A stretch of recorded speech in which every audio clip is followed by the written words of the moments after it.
Alhamdulillah, wassalatu wassalamu ala rasulillahi wa ba'd. Adúpẹ́ fún Ọlọ́run Ọba àlékè ọlá, atọrọ kẹ́ àti ìgẹ̀ fún Ànábì wa sallallahu alaihi wasallam. Àwọn ará ilé Ànábì, gbogbo àwọn sàhábì Ànábì délẹ̀, Ọlọ́run bá ní kẹ́ gbogbo wọn. Gbogbo àwọn tó ti lọ nínú òkú mùsùlùmí, tí wọ́n tán sórí kalimatu shahada, tí wọ́n ṣiṣẹ́ tọ̀, Ọlọ́run bá ní kẹ́ gbogbo wọn. Ọlá kò sí ọba kan tí ìjọsìn tọ́ sí ní òdodo àyàfi Allah. Ẹ̀yin olùtẹ́tí sí wa alápọ̀nlé lórí gun mẹ́rẹ̀ẹ̀rin àgbáńlá ayé, a kí yín káàbọ̀ sórí ètò wa Al-Istiqama wípé assalamu alaikum wa rahmatullahi wa barakatuhu. Eléyìí ni ìsíkẹrin lórí ètò tí a ń bá bọ̀ pẹ̀lú àkọlé tí a pè ní kíkọ ìwà òbílẹ̀jẹ́. Níbi ìsíkẹta rẹ̀ wẹ̀, a sọ nípa àyà tí Allah subhanahu wa ta'ala tí ń sọ fún wa nípa pé ká má súnmọ́ wa òbílẹ̀jẹ́ tàbí tí ń kọ̀ fún wa. Àyà ẹlẹ́ẹ̀kejì tí a ń bá lọ nínú rẹ̀, níbi tí Allah subhanahu wa ta'ala tí ń bá ní sọ̀rọ̀ wípé a'udhu billahi minash shaytanir rajim wa idha qila lahum la tufsidu fil ard qalu innama nahnu muslihun. Olúwa bá lékè ọlá sọ fún wa ń bẹ́ ìpé wa idha qila lahum, tí wọ́n bá sọ fún àwọn tí wọ́n ń hùwà tí a dákọ lọ nínú apá kẹta tí ó kọjá yẹn wípé la tufsidu fil ard, ẹ má balẹ̀ Ọlọ́run bá lékè ọlá jẹ́ pẹ̀lú àwọn ìwà márùn-ún èyí tí a kà tí àwọn àfáà tí wọ́n dákọ wípé ọ̀kọ̀ọ̀kan àwọn ìwà ìwà ìmọ̀ọ́sẹ́lọ́run, ìwà àbáyéjẹ́ ni, ìwà àdá àlàáfíà ayérú ni, ìwà ìmọ̀ọ́dá ètò inú ilé ayérú, òun ni àwọn ìwà yẹn. Allah subhanahu wa ta'ala ọkọ̀ ilé fún àwa, ọkọ̀ fún yín, ọkọ̀ fún gbogbo ẹni tí bá ń jọ́mọ nìyàn láti máa balẹ̀ ayé jẹ́. Eléyìí òun ni a wá ń túbọ̀ tí a tú débi ọ̀rọ̀ ẹlẹ́ẹ̀karùn-ún tí àwọn onímọ̀, àwọn àfáà wa onítafsir tí wọ́n sọ lé lérí wípé ẹ̀rí gbólóhùn la tufsidu, wọ́n ní nǹkan tí ń jẹ́ bẹ́ẹ̀ pé la tufsidu fil ard, ẹ má balẹ̀ Ọlọ́run Ọba àlékè ọlá jẹ́. Wọ́n ní tí Allah subhanahu wa ta'ala gbàlérò pẹ̀lú rẹ̀ ní an-nifaq, òun náà ní ìwà pòkì, ìwà sọbẹ́sẹ̀lú, ìwà tó jẹ́ wípé máa jẹ́ kí wọ́n máa ṣeyè méjì sí máa jẹ́ mùsùlùmí èèyàn. A ṣàlàyé eléyìí tó pọ̀ lọ rẹpẹtẹ. Ìlú fi jẹ́ pé téèyàn bá fẹ́ jẹ́ mùsùlùmí, kó jẹ́ mùsùlùmí pọ́nbélé, tó bá sì ní jẹ́ mùsùlùmí má wulẹ̀ jẹ́ mùsùlùmí rárá. Àmọ́ mùsùlùmí olójú méjì eléyìí ọ̀dà, torí pé gbogbo ẹni tí bá ń ṣe ojú méjì pátá,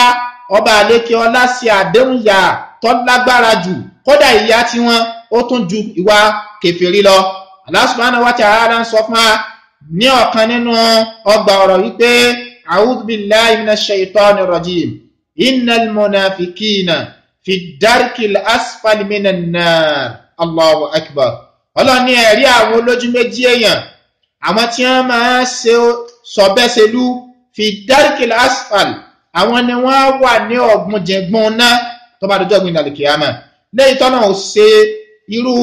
ìlérí ìyà yìí fún kèfèrí gan, abẹ́lọ́ nínú àánú rẹ̀ kọ́mọ́sẹ̀mí àti yín ní sọ̀bẹ́sẹ̀lú nú ẹ̀sìn tí wọn ò ní lè pè ní mùsùlùmí pọ́nbélé. A ti sọ gbogbo àwọn tọ́rọ̀ mọ́ eléyìí ni. Lẹ́yìn eléyìí Allah subhanahu wa ta'ala jẹ́ ó yá wípé bẹ́ẹ̀ bá kàn sákèésí tẹ́ ẹ sọ fún wọn wípé wọ́n má ṣerú eléyìí mọ́, àwọn náà fún yín lésì wípé qalu innama nahnu muslihun, wọ́n fún wa lésì wípé àwọn èso níwà bàjẹ́ o, àwa náà ń ṣe dáadáa mẹ́ni, olùtún ayé ṣe làwa o, àwa náà ń ṣe tọ́lọ́ ń fẹ́, à ń ṣe tó jíṣẹ́ rẹ̀ fẹ́. Ẹ̀rí gbólóhùn innama nahnu muslihun, àwọn àfáà wa onítafsir gẹ́gẹ́ bá a ṣe kó ọ̀rọ̀ wọn wá níbi ọ̀rọ̀ la tufsidu fil ard, bákan náà wọ́n tún bá ní dá sí eléyìí náà. Ara nǹkan tí wọ́n fa gbólóhùn sí òun náà ni pé inkaru ma urifu bihi, ìwà tí wọ́n ti mọ àwọn ẹni mọ̀, tẹ́ bá kọ̀ fún wọn, wọ́n jiyàn rẹ̀, wọ́n ẹni gbà fáwọn ṣe tí ò dá. Àfáà tó jẹ́ pé ìwọlẹ́lẹ́bọ ń pè, wọ́n wá pé ọlá àfẹ́ ẹlẹ́bọ wá ń jiyàn. Inkaru ma urifu bihi, ìmọ̀ jiyàn tẹ́ ti mọ̀ wọ́n mọ̀. Wọ́n fẹ́ sọdún Ọ̀fà, ìwọ ni ẹ pè. Wọ́n fẹ́ ṣe ọdún eégún, wọ́n tún pè ẹ́. wọ́n tó ń sọdún orò wọ́n tó pè ọlá fún wáàsì so in tó kù náà ni káwọn èèyàn gbà yìí pé àáfà àwọn ẹlẹ́bọ ni wọ́n máa pè é so tọ́lá wá pè ní àáfà ẹlẹ́bọ pẹ̀lú àwọn ìwà yóò máa takò yẹn yóò ní orí bẹ́ẹ̀ Allah subhanahu wa ta'ala ó ti ròyìn yín náà yìí pé qalu innama nahnu muslihun àwọn àfáà ní tí ń jẹ́ bẹ́ẹ̀ ni pé inkaru ma urifu bihi ay taqdiruhu ìtumọ̀ rẹ̀ ni pé ma fa'alna shay'a yufsidu fil ard àṣẹ nǹkan kan tí ń bá dé Ọlọ́run jẹ́ o ń tọ́ da làwọn ń ṣe o bó ṣe yẹ kó rí gangan ni làwọn ń ṣe yẹn ìtumọ̀ àkọ́kọ́ fún innama nahnu muslihun àwọn àfáà kan fa bá nẹ́ni ẹ̀rí ẹlẹ́ẹ̀kejì tí àwọn àfáà fa sí wọ́n ní pé ẹ̀rí ìṣesí tí wọ́n ń ṣe tí wọ́n ń dayérú tí ń hùwà mànáfíkì tí ń jẹ́ lẹ́bọ tí ń jẹ́ oúnṣàngó tí ń jẹ́ àfáà tí ò ṣe fìtì sínú ẹ̀sìn tẹ́ ẹ bá kọrù rẹ̀ fún wọn wọ́n máa jẹ́ ó yá wípé naqsudul islaha bainal muslimina wal kafirin nítorí àwọn máa ṣe yún ní pé àwa fẹ́ máa ṣe ààtò láàrin àwọn mùsùlùmí àtàwọn kèfèrí ni kò sí nǹkan mẹ́bẹ́ níta fi lọ́dún lónú ní wọ́n bá pa àwọn níwáàsí káwọn olè bá jẹ́ kí ààtò wà láàrin wọn ṣùgbọ́n nǹkan tẹ́ bí wọ́n léèrè ní pé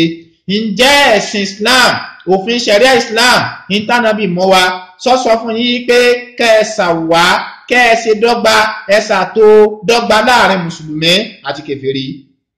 ọlọ́ọ̀bà àlekí ọlá sọ fún anú àyà kan wípé afanaj'alul muslimina kal mujrimin ma lakum kayfa tahkumun am lakum kitabun fi tadrusun Allahu akbar ọlọ́run ní bó ló ṣe jẹ́ naj'alul muslimina kal mujrimin ẹ fẹ́ máa sọ àwọn mùsùlùmí ẹ fẹ́ máa fi wọ́n wé àwọn òbílẹ̀jẹ̀ àwọn ọ̀daràn ènìyàn ọba tó ní wá gan kò gbé sípò dọ́gba ó ṣe mùsùlùmí lọ́tọ̀ ó ṣe kèfèrí lọ́tọ̀ so kéèyàn wá máa wá gbìyànjú àti sọ wá di nǹkan ẹyọ kan eléyìí ò lè ṣeé ṣe so mo tó máa sọ fún abá ń pé ní táwọn fẹ́ ṣe nìyẹn ajẹ́ pé tó bá jẹ́ pé lẹ́yìn ò ní sọ ẹjá sọ fún wọn pé àálà ló wọ̀n wọn sẹ́yìn òjíṣẹ́ ọlọ́run gan ọlọ́run ọba àdékẹ́ sallallahu alaihi wasallam ọlọ́run ò gbẹ̀yìn ọ̀ràn wọn wípé kí wọ́n sọ wípé ẹjá ṣe láàrin kèfèrí àti mùsùlùmí ká sọ ọ́n dẹyọ kan alálíkùá in tó lè wà láàrin wa ni wípé anábì sallallahu alaihi wasallam ti jó ya wípé ẹnìkankan yín kò ní jẹ́ mùmínì o tí fi tó fi jẹ́ wípé yóò máa rọrọ ọmọlàkejì rẹ̀ ní tó fẹ́ kó ṣẹlẹ̀ sóhun yóò máa gbèrò that means wípé àtàlájọ gbé o àtàlájọ wà dáadáa tó fẹ́ kó ṣẹlẹ̀ sí wọn yóò máa fẹ́ kó ṣẹlẹ̀ sóhun khalas Islam kọ́ wa pé ká ṣe déédéé ká ṣe dáadáa ọgbà yàn ní ẹni tí èsè mùsùlùmí lájọ wà torí pé Islam sọ fún ọ pé torí pé ẹ̀jẹ̀ mùsùlùmí èèyàn kó o fi sùtá kan Ànábì sallallahu alaihi wasallam tó sọ máa ń bí omi wípé wallahi la yu'min Ànábì sọ lódìdí ẹ̀mẹ́ta ìpẹ́lú ẹni bẹ́ẹ̀ ṣe mùmìnì Ànábì ṣe ìǹkárù ìmánu rẹ̀ wípé kìí ṣe mùmìnì kìí ṣe mùmìnì ẹni tó jẹ́ pé àwọn alájọgbé rẹ̀ wọ́n fọkàn balẹ̀ sí wàbú rẹ̀ àhá inú Islam ajẹ́ ipò gbọ́dọ̀ níwáre wá síyàn láṣẹ fi wàrà gbogbo àwọn èèyàn wọ́n tẹ̀lé ọ kìí ṣe gbàtà bá tó di ara wọn ìlàtò sọpá fẹ́ ṣe wáàsí fún wọn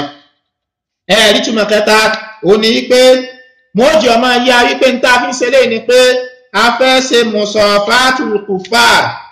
musafatul kuffar salahun la fasad mo ní kéèyàn ọlọ́mọ báwọn kèfèrí ṣe kálọ̀rì máa bá wọn ṣe èyàn gangan ní sọ̀lá ó ní nǹkan tó dáa o tàbí sí pé wọ́n pè wá a lọ máa dúró láàrin wọn níjọba fẹ́ sọdún ẹbọ ọdún ọfá ọdún orò ọdún ògbóni ọdún gbogbo ẹ̀ kéèyàn náà lọ ọbẹ̀ yẹn gan hādhā huwa sọ̀lá mo ní nǹkan rinu àlàníkùá ọlọ́run ọba àdìkẹ́ ọlọ́run wọn yùn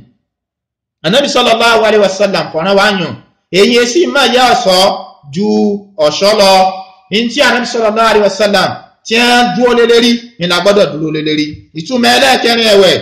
ẹgbọ́ mo ní táwọn ń ṣe yìí gangan òun gangan ni as-salā òun ni dáadáa wa tasdīqu Muhammadin huwa al-fasād ẹgbọ́ ká dúó lórí tánàbí fi alẹ́ lórí òun gan ni tí ò dá ọ̀rọ̀ tá a sọ yìí ó lè ṣe màṣẹ tí ẹlòmíì